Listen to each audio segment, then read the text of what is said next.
27e départ sur le Dakar. 27e. Donc il y en a eu 10 en moto, Oui. avec les 6 victoires. Et puis là, c'est déjà le 17e en voiture, avec sur les 16 passés, 5 victoires. Alors en pourcentage, c'est un peu moins bien en victoire en voiture qu'en moto, mais bon, c'est comme ça, c'est la vie. 60% de réussite en moto et moins de 30% ou 30% ouais, de réussite en voiture, mais bon, on y Avec est. l'acquisition de l'expérience d'année en année qui s'est considérablement accrue. Ouais, je pense que ouais, non, ça fait des années maintenant qu'on connaît la course, pas par cœur, parce qu'il y a toujours des paramètres qu'on ne maîtrise pas.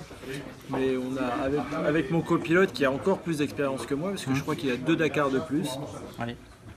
on forme peut-être l'équipage le plus expérimenté, ça c'est sûr. Mais après on vieillit, donc on perd certaines capacités aussi. Donc l'expérience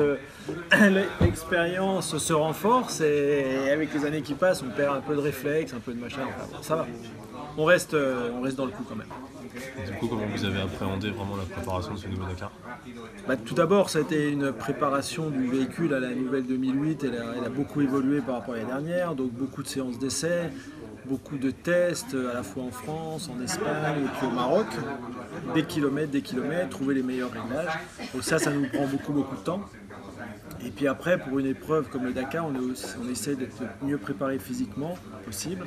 Donc c'est essayer de faire beaucoup de sport quand même, beaucoup de préparation physique à base d'endurance, du vélo, de la course à pied, de la marche en montagne, enfin tout ce qui est pas du sprint mais de la longue distance, du fond. On fait du fond.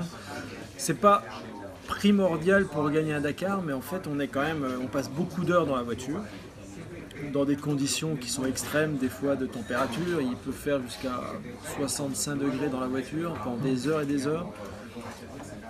Plus on est en forme physiquement, plus on résiste à ces conditions dures, et plus on résiste, plus on arrive à rester longtemps concentré.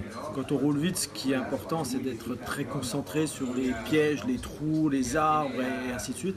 Et si on a un petit coup de mou, c'est pas bon sur les réflexes. Donc c'est pour ça qu'il faut faire du sport. Manger 5 fruits et légumes par jour et faire du sport. Non, je déconne, mais bon, c'est vrai que c'est pas un sport, c'est pas un marathon, c'est pas un vrai sport physique, mais tout ce qu'on peut avoir comme bonne condition, c'est toujours un petit plus à un moment ou à un autre dans la course. Donc on s'en prive pas, on essaye d'être en forme.